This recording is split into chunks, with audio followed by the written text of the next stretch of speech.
everyone. This is Amanda. I am coming to you this sunny Monday afternoon at about 1:30 p.m. from the duck pen.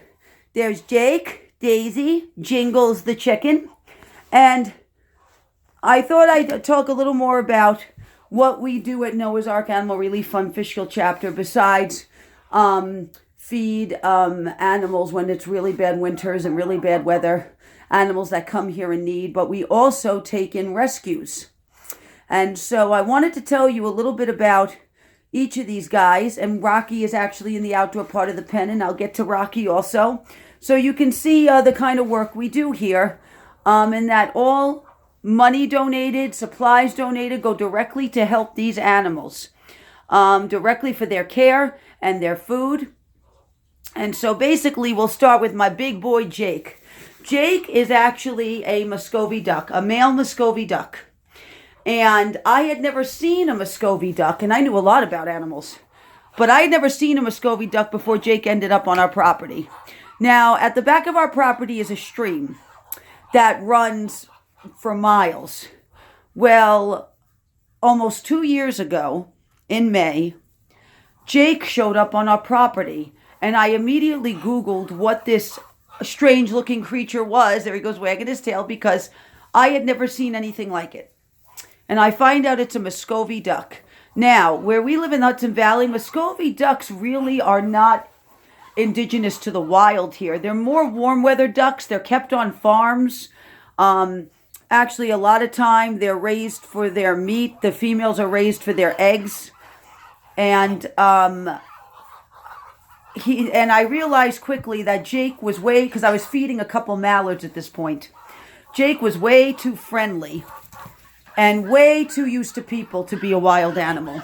So I realized that he was either illegally released or escaped from a farm. So my neighbor also posted pics trying to find the owner, and no owner came forward. So as you can see, they're doing their afternoon parade.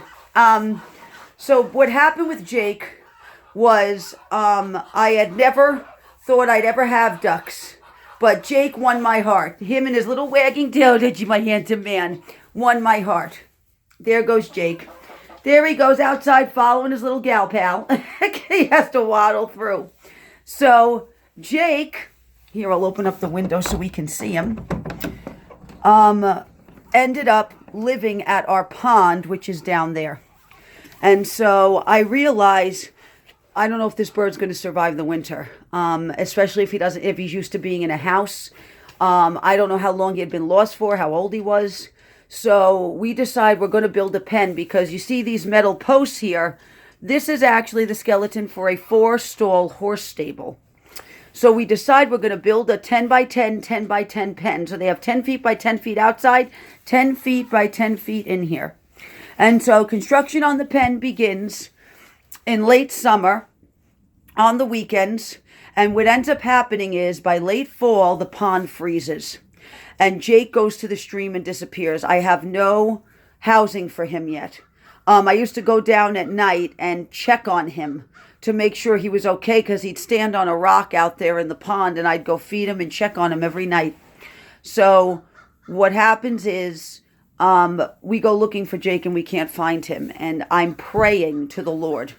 Lord, please, you know where Jake is. We have to find him. The weather's getting worse. We need your help. So Christmas Day, and I call this my Christmas miracle. Christmas Day, my wonderful neighbor, Tammy, who loves animals also, says to me, let's try to go find Jake, because that Christmas, everybody in the house was sick but me. So me and Tammy go out, because there's a bigger pond down the road, a huge one, that all the Canadian geese go to and ducks. And so we go there first. We can't find him. No sight of him. We walk around for over an hour looking. We can't find him. We're around this pond. And so then we decide we're going to walk up and down the road, because there's an overpass and the stream runs under it. There he is, bathing his little head, my pretty boy. So we walk down the road. Tammy's got her truck parked. And sure enough, I look down and there's Jake. And Jake had lost quite a bit of weight by then, because, in the winter, there's not a lot of food for these guys, So I yell to him, and he looks up and recognizes me and leaps into the water and starts racing to the other side of the stream. And me and my cane are going down the embankment to meet him. And Tammy comes down too with a cat carrier, but Jake was too big for it. So I feed Jake, and he's gobbling the food up because he's so hungry. And Tammy goes, "Okay, Amanda, it's now or never."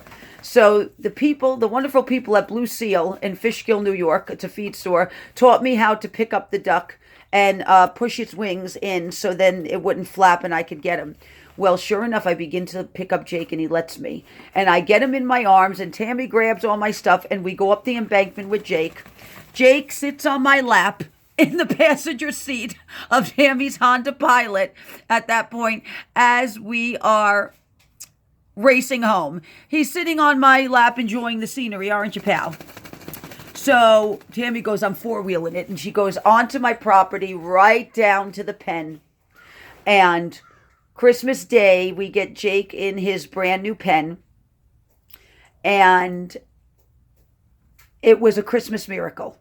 It really was. That the Lord blessed me. That was a Christmas miracle. So then we decide we've got to get Jake a girlfriend. So Tammy's like, "We're going to go get him a girlfriend." Enter Daisy. And in the next segment, we'll talk about how Daisy came to our little rescue here in Animal Sanctuary. And then we'll go to Jingles. And then we'll end with Rocky.